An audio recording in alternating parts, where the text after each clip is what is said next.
এখন আমরা শিখব ইম্পারেটিভ সেন্টেন্স থাকলে কিভাবে ন্যারেশনের পরিবর্তন করতে হয়। তোমরা কিন্তু জানো ইম্পারেটিভ সেন্টেন্সটা আদেশ, উপদেশ, অনুরোধ, নিষেধ এবং প্রস্তাব বোঝায়। এবং তোমরা ইংরেজিতে স্ট্রাকচারও দেখেছিলে যে ইম্পারেটিভ সেন্টেন্সটা দুইটা ওয়েতে স্টার্ট হয়, একটা হচ্ছে লেট দিয়ে আর একটা হচ্ছে ভার্ব দিয়ে। এখন যদি লেট দিয়ে শুরু হয় তাহলে সেই বাক্য দ্বারা আসলে প্রস্তাব বোঝায়, এবং লেট দ্বারা শুরু না হয়ে যদি ভার্ব দিয়ে শুরু হয় তাহলে সেটা আদেশ, উপদেশ, অনুরোধ অথবা নিষেধ বোঝাবে। এখন দেখো আমরা একটা এক্সাম্পল লিখেছি ইম্পারেটিভ সেন্টেন্সের। He said to me please give me a glass of water. এই যে ইনভার্টেড কমা রয়েছে এর ভিতরে তুমি দেখতে পাচ্ছ একটা হচ্ছে ইম্পারেটিভ সেন্টেন্স। তোমার প্রথমে কি কাজ করতে হবে যে এইটুকু পড়ে নিতে হবে। তারপর আমরা কিন্তু জানি আমরা যখন ন্যারেশনের পরিবর্তন করি তখন বেশ কয়েকটা জায়গায় চেঞ্জ করতে হয়। একটা জায়গায় হচ্ছে রিপোর্টিং ভার্বটার চেঞ্জ করতে হয়। তারপরে যেই কাজটা করতে হয় কমা এবং ইনভার্টেড কমাটা উঠে যায়। তারপরে যেই কাজটা করতে হয় যে এখানে যদি টেন্সগত কোনো পরিবর্তন থাকে তাহলে করে নিতে হয়, পার্সনগত পরিবর্তনও করতে হয়। এখানে আনন্দের ব্যাপার এটা যে ইম্পারেটিভ সেন্টেন্সে কখনো তোমার টেন্সগত পরিবর্তন করতে হবে না। এখন চলো আসো যে সেইড টুটা পরিবর্তন হয়ে কি হবে। এখন তোমার সেইড টু পরিবর্তন হয়ে কি হবে সেটা বোঝার জন্য বাক্যটুকু আগে পড়তে হবে। Please give me a glass of water, এটা পড়ে নিলা। এটার মানে কিন্তু তুমি বুঝতে পারছো, দয়া করে আমাকে এক গ্লাস পানি দাও, তাই না? এখন এই বাক্যটা দিয়ে যদি অনুরোধ বোঝায়, আদেশ বোঝায়, উপদেশ বোঝায় অথবা নিষেধ বোঝায়, যে কোনো কিছু বোঝাতে পারে। এই যে যদি অনুরোধ বোঝায় তাহলে রিপোর্টিং ভার্বটা হবে একরকম, উপদেশ বোঝালে রিপোর্টিং ভার্বটা হবে একরকম, নিষেধ বোঝালে হবে একরকম। তা আমরা এই বাক্যটা পড়েছি এবং বুঝতে পারছি এটা দ্বারা কি বোঝাচ্ছে, অনুরোধ বোঝাচ্ছে। এখন অনুরোধ যদি বোঝায় তাহলে যে রিপোর্টিং ভার্বটা রয়েছে এই রিপোর্টিং ভার্বটা পরিবর্তন হবে, পরিবর্তন হয়ে রিকোয়েস্ট অথবা রিকোয়েস্টেড হবে। এখন রিকোয়েস্ট কখন হবে আর রিকোয়েস্টেড কখন হবে? যদি এখানে প্রেজেন্ট ফর্ম থাকে তাহলে প্রেজেন্ট ফর্ম হবে, যদি এখানে পাস্ট ফর্ম থাকে তাহলে পাস্ট ফর্ম হবে। এখন দেখো এই বাক্য দ্বারা আমরা বুঝলাম যে আসলে এটা কি বোঝাচ্ছে, অনুরোধ বোঝাচ্ছে। তাই রিপোর্টিং ভার্বটা পরিবর্তন হয়ে কি করতে হবে, আমাদের রিকোয়েস্টেড বানাতে হবে। যদি অনুরোধ না বোঝাতো, যদি আদেশ বোঝাতো তাহলে কি লিখতাম বলো তো? যদি আদেশ বোঝাতো তাহলে রিপোর্টিং ভার্বের জায়গায় অর্ডার অথবা কমান্ড লিখতাম। আর যদি উপদেশ বোঝাতো তাহলে অ্যাডভাইস অথবা অ্যাডভাইস লিখতাম। যদি নিষেধ বোঝাতো তাহলে ফরবিড অথবা ফরবেড বসাতাম। চলো এটার পরিবর্তন করে ফেলি, আমরা এটাকে ডাইরেক্ট ন্যারেশনে পরিবর্তন করি।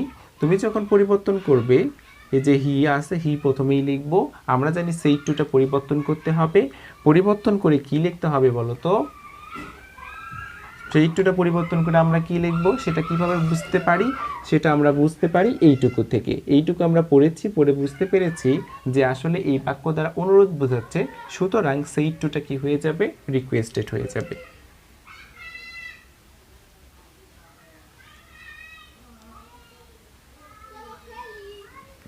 তারপরে মি আছে, তুমি মি লিখলে।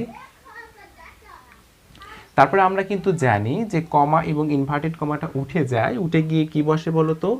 এই বাক্যের ক্ষেত্রে ইম্পারেটিভ সেন্টেন্সের ক্ষেত্রে এইটা উঠে যাবে, উঠে গিয়ে কি হবে, টু হবে। এটা মনে রাখবে অবশ্যই, কি হয়, টু হয়। তারপরে যেই কাজটা করতে হবে তোমার ভার্ব থেকে শেষ পর্যন্ত লিখতে হবে। তো ভার্বটা আমরা লিখলাম। একটা জিনিস অবশ্যই খেয়াল রাখবে, এখানে কিন্তু একটা প্রোনাউন রয়েছে। এইরকম তুমি যতগুলো প্রোনাউন পাবে সেগুলোকে তোমার চেঞ্জ করতে হবে। এই যে মি আছে, মি কিন্তু তোমরা জানো মি হচ্ছে ফার্স্ট পারসন, এবং আমরা এটাও জানি যে ফার্স্ট পারসন যদি বাক্যের ভিতরে থাকে তাহলে সেটাকে সাবজেক্টকে ফলো করে, তাই না? এই যে মি হচ্ছে ফার্স্ট পারসন তাহলে সাবজেক্ট হিকে ফলো করবে, তাই না? এখন হিটা এখানে তো বুঝতে পারে না, তুমি সেটাও জানো। হি হচ্ছে সাবজেক্ট, মি হচ্ছে অবজেক্ট। এই হির যে অবজেক্টিভ ফর্ম সেটা কিন্তু আমরা জানি, সেটা হচ্ছে হিম। সুতরাং তোমার এখানে কি লিখতে হবে, হিম লিখতে হবে। He requested me to give him, তারপরে যা আছে তুমি তাই লিখে দিলা।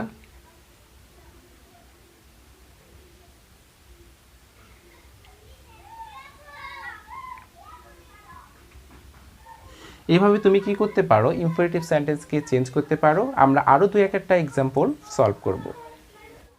দেখো আমরা আরেকটা এক্সাম্পল লিখে ফেলেছি, the captain said to the soldiers fire on. আর আমরা কিন্তু জানি ক্যাপ্টেন তার সৈন্যদের কি করে বলো তো, আদেশ দেয় না উপদেশ দেয়? উপদেশ দেয় একদম না, ক্যাপ্টেন সবসময় কমান্ড করে, এটা সবসময় মনে রাখবা।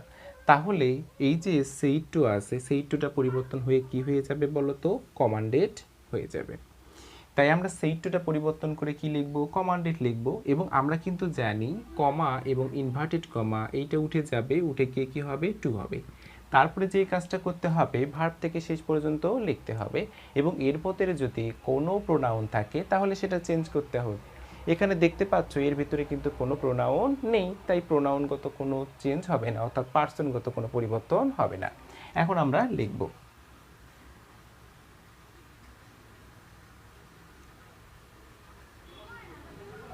এই যে সেই টু, সেই টুর পরিবর্তে কি লিখবো, কমান্ডেড।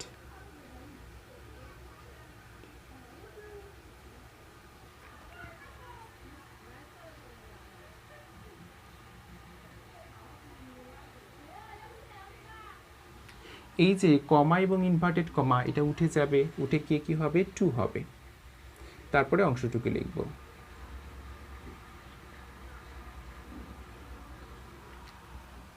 এইভাবে কি করতে পারি আমরা, এইভাবে আমরা চেঞ্জ করতে পারি। এখন আমরা পরবর্তী আরেকটা এক্সাম্পল দেখব। দেখো আমরা আরেকটা এক্সাম্পল লিখে ফেলেছি, father said to his sons don't run. এখন এটা দেখে আমরা বুঝতে পারছি বাবা ছেলেকে নিষেধ করছে। তাহলে কি হবে, আমরা কিন্তু বলেছিলাম যদি নিষেধ হয় তাহলে কি করতে হয়, ফরবিড ব্যবহার করতে হয়। আর একটা ব্যাপার সেটা হচ্ছে কি, তোমাদের মনে রাখতে হবে এটা কিন্তু একটা নেগেটিভ ওয়ার্ড। কি ওয়ার্ড বলো তো, একটা নেগেটিভ ওয়ার্ড। আমরাও এটাও জানি যে একটা বাক্যের ভিতরে কখনো দুইটা নেগেটিভ ওয়ার্ড ইউজ হয় না। যদি একবার ডন্ট ব্যবহার করে ফেলো তাহলে কি হবে, ফরবিট তুমি ইউজ করতে পারবে না। আর যদি ফরবিট ইউজ করো তাহলে তুমি ডু নট লিখতে পারবে না, কারণ একটা বাক্যে দুইটা কখনো নেগেটিভ ওয়ার্ড থাকে না। আমরা কিন্তু জানি যদি নিষেধ বোঝায় তাহলে কি করতে হয়, ফরবিট ব্যবহার করতে হয়। তাই যথা নিয়মে আমরা সেই টুর পরিবর্তে ফরবিট লিখব, এটা ঠিক। তারপরে ইনভার্টেড কমা এবং কমা উঠে গিয়ে কি বসাবো, টু বসাবো, এটাও ঠিক। আর যেহেতু ফরবিট লিখে ফেলেছি তাই আমরা ডু নট লিখতে পারবো না, ভার্ব থেকে শেষ পর্যন্ত লিখব। চলো এটা লিখে দেখাই তোমাদেরকে।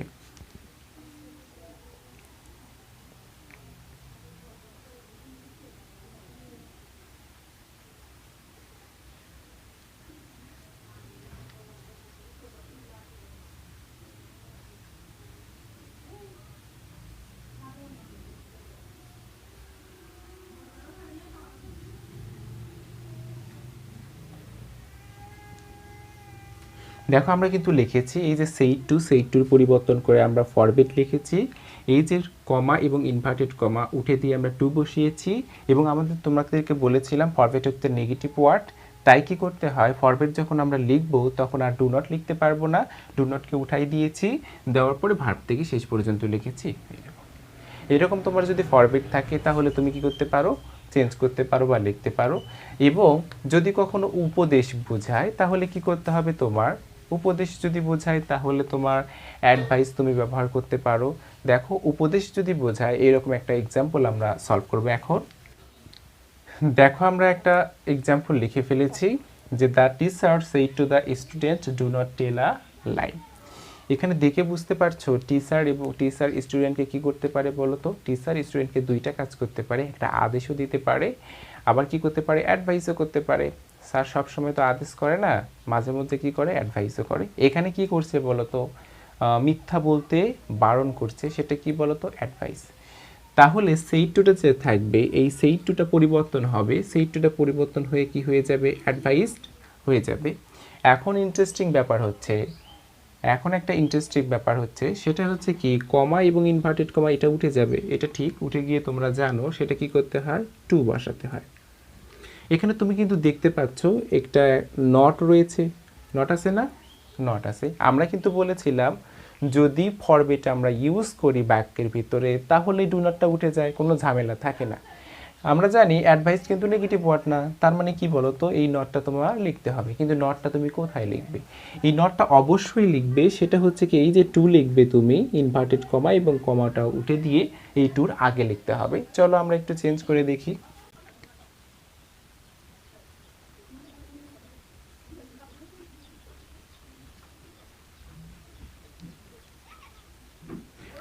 আমরা কিন্তু বলেছিলাম কমা এবং ইনভার্টেড কমাটা উঠে যাবে, উঠে গিয়ে কি হবে বলো তো, টু হবে। তার আগে কি করতে হবে, তোমার এই যে নট রয়েছে এই নটটাকে টুর আগে লিখতে হবে, তারপরে ভার্ব থেকে শেষ পর্যন্ত।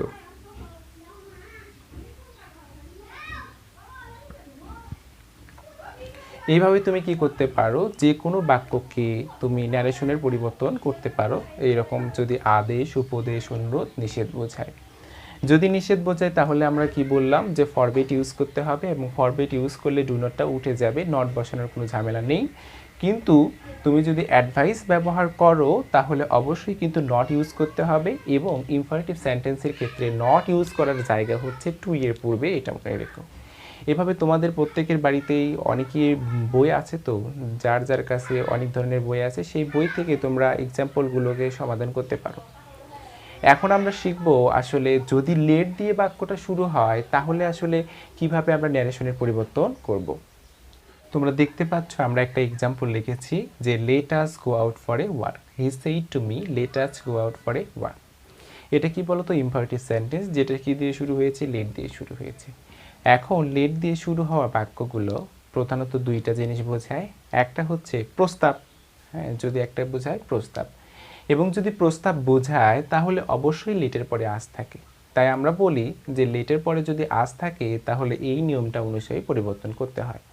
আরেকটা ব্যাপার সেটা হচ্ছে কি, লেটের পরে মাঝে মধ্যে আস নাও থাকতে পারে, অন্য কোনো প্রোনাউনও থাকতে পারে, লেটের পরে হিম থাকতে পারে, লেটের পরে অন্য কিছু থাকতে পারে, আমরা সেটা কিন্তু জানি। কিন্তু যদি লেটের পরে আস থাকে তাহলে আমরা কি করব, এই যে রুলটা আমি লিখেছি এই রুল অনুযায়ী পরিবর্তন করব।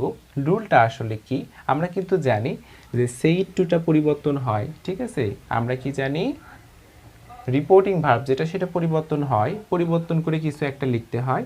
এই যে রিপোর্টিং ভার্বটা এটা পরিবর্তন হবে, হয়ে যাবে প্রপোজ অথবা প্রপোস্ট হবে। কি হবে, প্রপোজ অথবা প্রপোস্ট, যেহেতু কি বোঝাচ্ছে বলো তো, প্রস্তাব বোঝাচ্ছে। তারপরে আমরা জানি যেটা করতে হয়, যে কমা এবং ইনভার্টেড কমাটা উঠে যায়, এই দেখো কমা এবং ইনভার্টেড কমা উঠে যাবে, উঠে গিয়ে দ্যাট হবে। তারপরে তোমার থার্ড যেই কাজটা করতে হবে সেটা হচ্ছে কি, একটা সাবজেক্ট লিখতে হবে, এটা উঠে যাবে, হ্যাঁ, উঠে যাওয়ার পর তো আমরা দ্যাট লিখলাম, তারপর একটা সাবজেক্ট লিখবে, সেই সাবজেক্টটা হতে পারে দে অথবা উই, তারপরে তুমি শুড লিখবে, তারপরে তুমি কি করে দিবে, বাকি অংশটুকু লিখে দেবে, এবং যদি প্রোনাউন থাকে তার মধ্যে তাহলে চেঞ্জ করবে। চলো করা যাক। তাহলে আমরা প্রথমে যে কাজটা করব, হি লিখব, তারপরে সেইড টুটা পরিবর্তন হয়ে যায়, কি হয়ে যাবে, প্রপোজ অথবা প্রপোস্ট হয়ে যাবে। আমরা জানি সেইড হচ্ছে পাস্ট, তাই কি হয়ে যাবে, প্রপোস্ট হয়ে যাবে।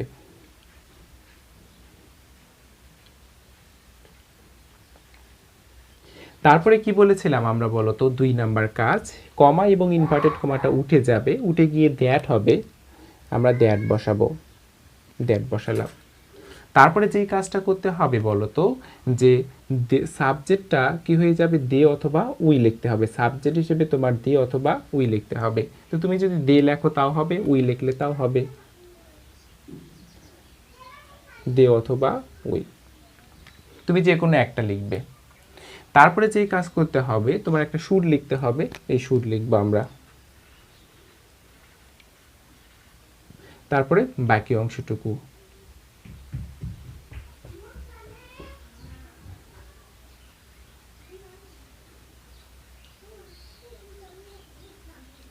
এখানে বাকি অংশ থেকে বলতে যে ভার্ব থেকে শেষ পর্যন্ত তোমার লিখতে হবে, এটা আমি 5 নম্বরে লিখে দিই, ভার্ব থেকে শেষ পর্যন্ত।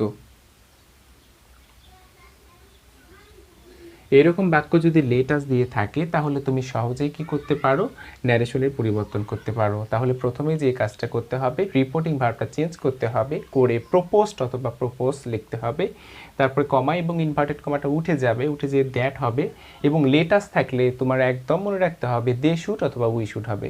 তারপরে যেই কাজটা করতে হবে ভার্ব থেকে শেষ পর্যন্ত, এইভাবে তুমি সমাধান করতে। দেখো এইরকম লেট আস আলা বাক্য আর একটা আমরা লিখে ফেলেছি। দেখো এখানে লেট আস রয়েছে, তাহলে যেই কাজটা করতে হবে তোমাকে বলেছিলাম, এই যে সেইট টু রয়েছে, এই সেইট টুটা পরিবর্তন হয়ে যাবে, হয়ে গিয়ে কি হবে বলো তো, প্রপোজড হবে। তাই আমরা কি লিখবো, প্রপোজড লিখবো।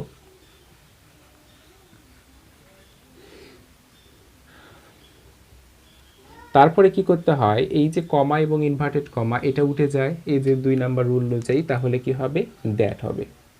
তারপরে যেই কাজটা করতে হবে যে দে অথবা উই, তার সাথে একটা শুড লিখতে হবে। তা আমি উই লিখলাম, তার সাথে একটা শুড লিখব।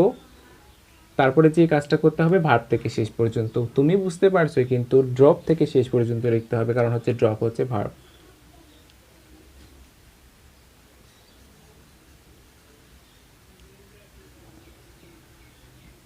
আশা করি তোমরা সবাই বুঝতে পেরেছো। এখন দেখো, যদি লেটের পরে আস না থাকে, অন্য কিছু যদি থাকে, তাহলে আমরা কিভাবে চেঞ্জ করব সেটা একটু দেখব।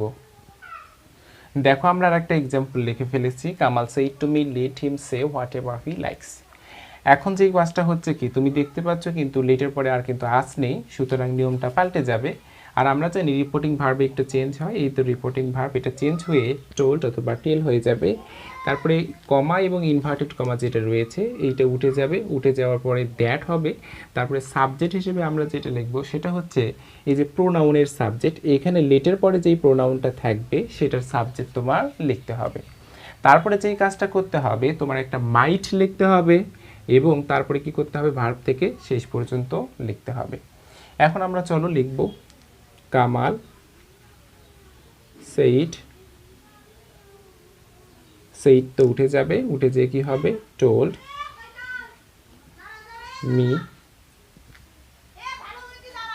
কামাল টোল্ড মি আমরা লিখেছি, এবং কমা এবং ইনভার্টেড কমা উঠে যাবে, উঠে যেয়ে কি হবে, দ্যাট হবে।